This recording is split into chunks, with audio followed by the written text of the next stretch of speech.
Good morning, everybody, and welcome to Phoenix Farms. This is going to be our weekly highlight video, and we're starting off first thing with Whitney taking down one of our old damaged tunnels.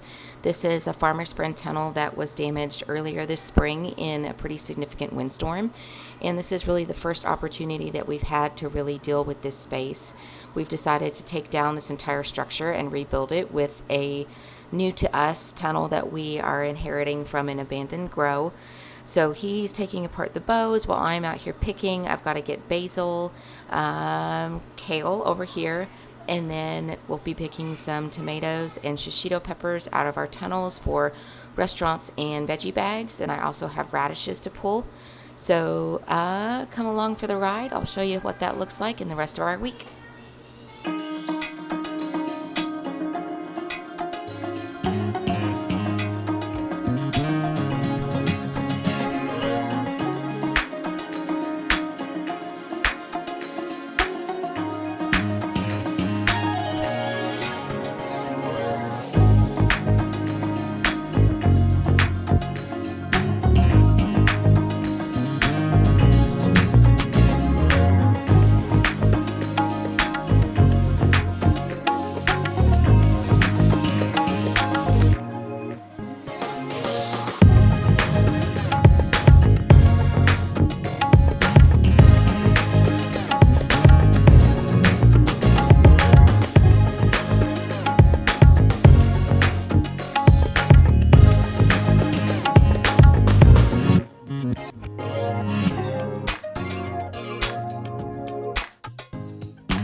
I knew something felt funny when I reached under and grabbed this kale. Can you see her? Holy cow, that's way too close for comfort. Why is she in this plant? Like, they usually hang out inside these cinder blocks, but wow. That was like, my hands were in that. So, sorry. Yikes.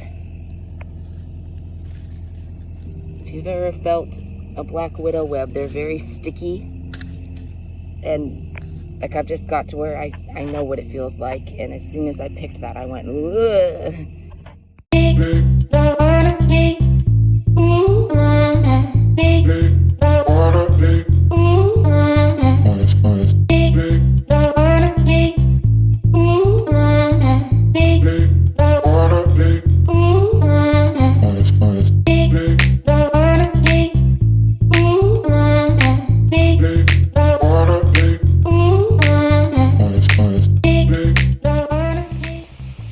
I'd do a little update on our spider that the kids fed in the last video.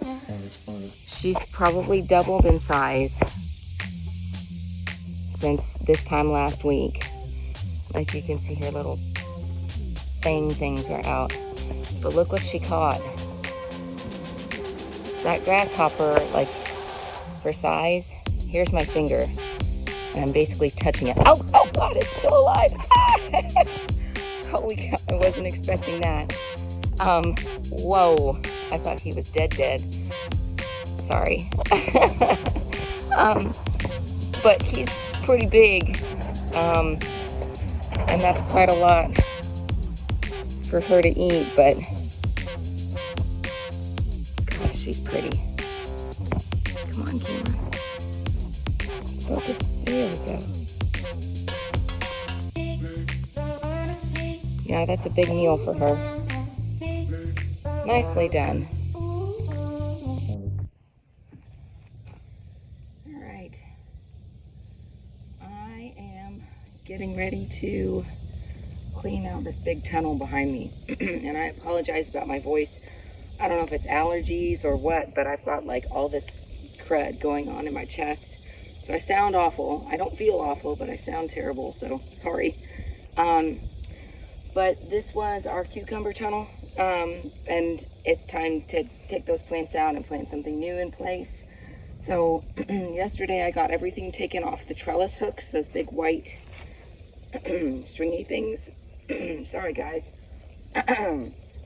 But I got everything taken off of those, and all the plants cut off at the base. So now I just have this big pile of stuff to rake out. I've got the tractor pulled up next to me here so I can rake things up, get it all scooped into the bucket, and get it taken over to our compost pile. But I'm going to get some footage of just time lapse of me cleaning all this up. The plan is, now mind you, it's mid to late July in Oklahoma in summertime, so we've got triple digit heat right now, and everybody is begging for lettuces. So the plan is to put shade cloth over the top of this tunnel, and then the two middle rows, they're close enough together, and in the very center part of the tunnel where they get less direct sun exposure than the side beds. So we're going to put our latest round of lettuce plugs in those two beds and then cover them again with shade cloth inside the tunnel. And I'm hoping that that will get them to take, because I know I miss my lettuce, and I have people constantly calling me, hey, do you have lettuce yet? Hey, do you have lettuce yet? Hey, do you have lettuce yet? So it's just a really challenging crop to keep going this time of year in our climate. So we're gonna see if we can get it to take that way, but that's the plan for this tunnel. I don't know, I haven't decided what I'm gonna do on the two outside beds yet. So stay tuned for that. I haven't gone there yet, but I really want to get some lettuce going and have that available for people. So yeah, I'm gonna get started, hopefully get you guys set up in a place where you can kind of see what this looks like, and we'll update you as we go.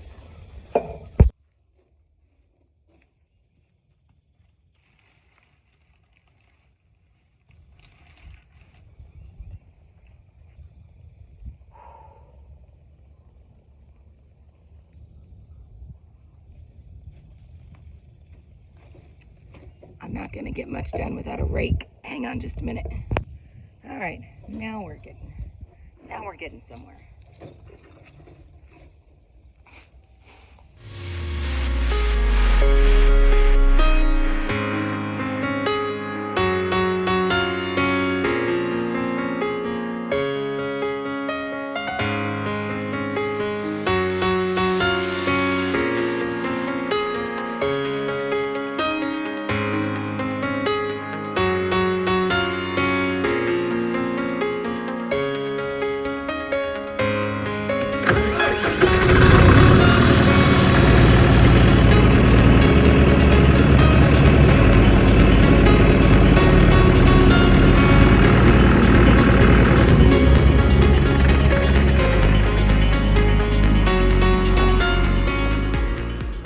To tilt the bucket and lift it up a little bit. Make it a lot easier to get everything loaded.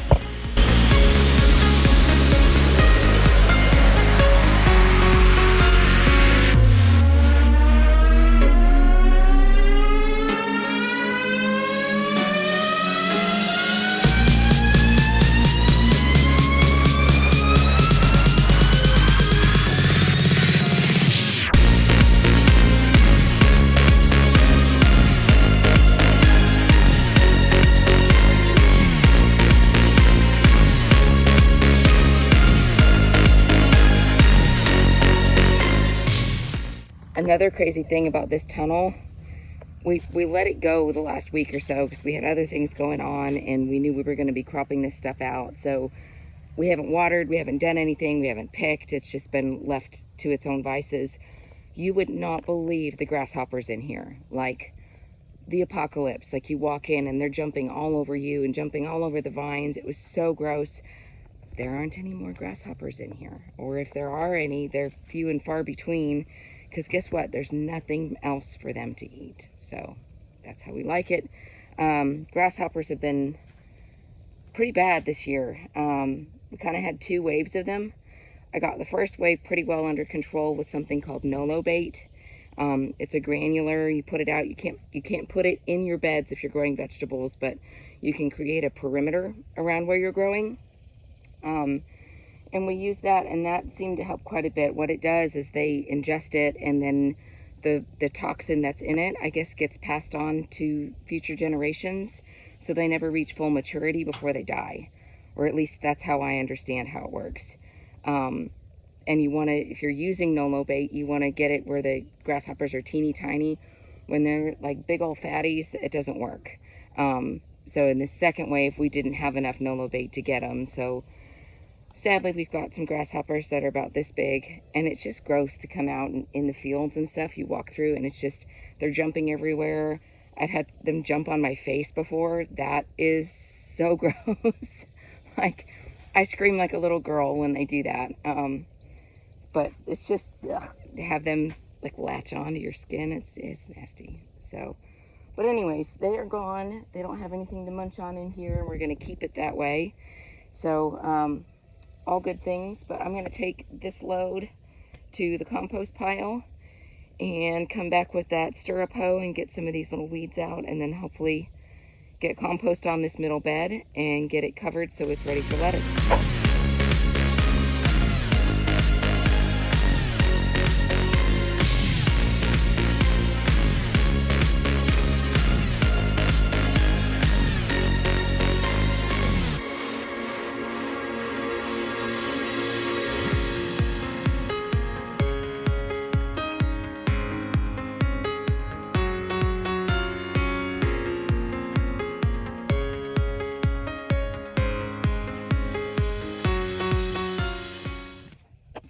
Next up is a stirrup hoe and a rake. These are pretty cool. They're expandable, so you can have them wide like so, or narrow. So our walkways are 18 inches, and I can make this fit exactly in the walkways, which is kind of handy. And then for the kids, having it adjust out to be bigger or smaller for them too is pretty cool. And then it also adjusts for standing height too. So Hart is who makes these. I think I got them at Walmart. But got to get all this crud out of the beds and then rake it up, and then we're ready for compost.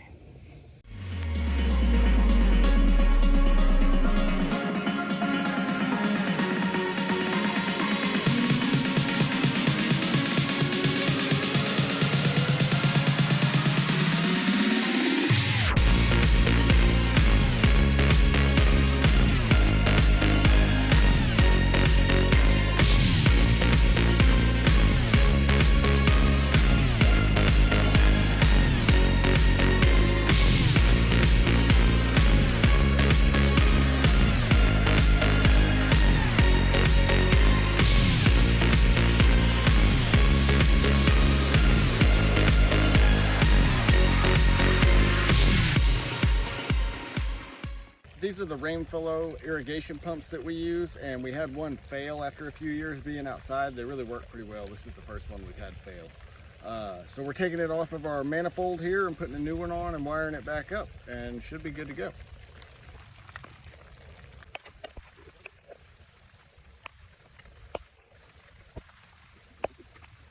And if you don't know this, if you own a farm, you're not just a farmer, you're also a plumber, an electrician, a carpenter, a mechanic, what else? Livestock veterinarian, part-time. Like, there's so many little things that go into what we do. It's not just planting vegetables and not just tending the soil. It's a lot of other little things. What? This pump's got messed up threads. Oh, great. We might have to go grab another one. Okay. Ooh, danger. But please don't cut yourself. Junk number 2. To be continued.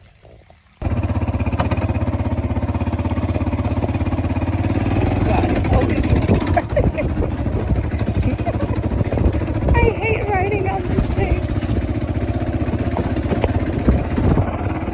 He's laughing. He thinks it's funny. I have no control over where I'm going or if I'm falling over or anything. So it's very scary. Don't like it. Alright, here's the other stuff. That's what we need. This is what we need.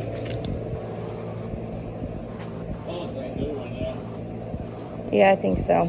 It's got a tag and everything, so you want to check it for me? That looks better. Okay.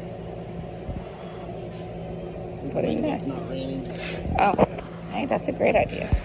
All right, it is Saturday morning, and while most people spend the weekend doing fun things, this is when we get to catch up on all the stuff that we didn't get to during the week because we were busy. So I am getting ready to run the weed eater around the house and do just some general cleanup up here on the porches. After that, I'll head down and clean up around the tunnels, and Whitney is getting ready, wave, to take old Blue here down to the front pasture and get all that brush hogged. It's crazy how fast the grass just gets ahead of you this time of year. It's insane. So he's gonna go do that. Fun fact, we bought this tractor when we lived in the city, and I thought he was nuts for wanting to buy a tractor. I'm outing you. But it's been the best piece of equipment, and we still have it. How many years ago did we buy it? Like 9? 9, yeah. No, because Parker was... You were pregnant with it. No, he was maybe 6 months old. Yeah, he's 10. Okay. Yeah, okay. I guess. So, but yeah, old and rusty. About it, it grows its own grass. Check it out. Okay. Yeah. We should probably clean that off at some point. Okay, maybe. All right, I'm gonna get started.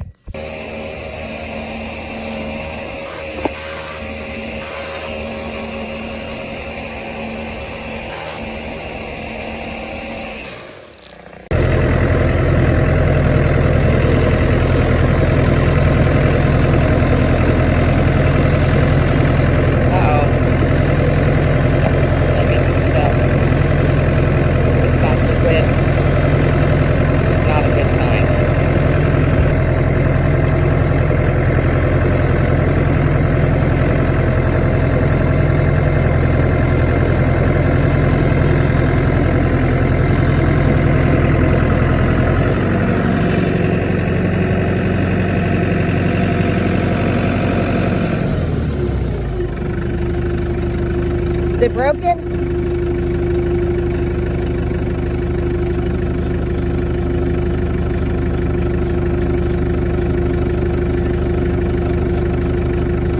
Okay. I'm getting a trash can. Okay.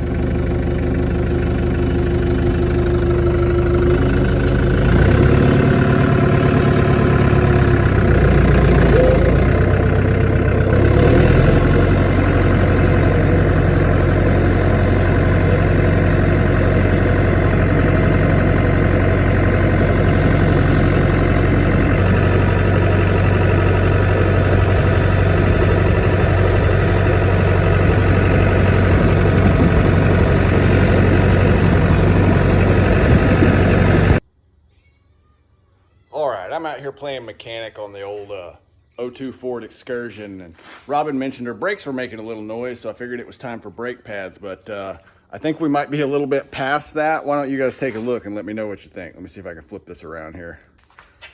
Okay, so this is Robin's brake rotor on her Excursion, and I don't know if you know what one is supposed to look like, but it's definitely not supposed to look like that. That is probably the worst looking brake rotor I have ever seen. So stay tuned, see if I can get this fixed today. All right, here's the comparison, the old one and the new one. See if you can get down here and see the difference in thickness in those pieces of metal. Didn't make a sound until the very end. Pretty amazing. All right, let's see if I can get the new one on. All right, well, I almost got the brake rotor on, but I was looking at my calipers here and I noticed another problem. So let's, the plot thickens, so let's take a look. So here's my brake caliper. It should be nice and sealed up like that right there. And you can see the rubber is just gone on that one. So Normally don't have to replace these when you're doing the brakes, but looks like that's what we're doing today. So I'm gonna run to town, get some brake calipers from O'Reilly's and see if I can't get them on this afternoon. All right, I'm back from the parts store and I got my new caliper on and I've got my brake pads put in, and let me show you where I'm at. So here's the new one, all nice and shiny. Got my hose connected there on the back. Got my clips put in, brake pads into the clips, and we're ready to put it back on the rotor.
Much better. Let's see what the other side looks like. Getting a little bit closer. New calipers connected. Clips and pads are in. Time to put the rotor and everything on and back together. And we're all done.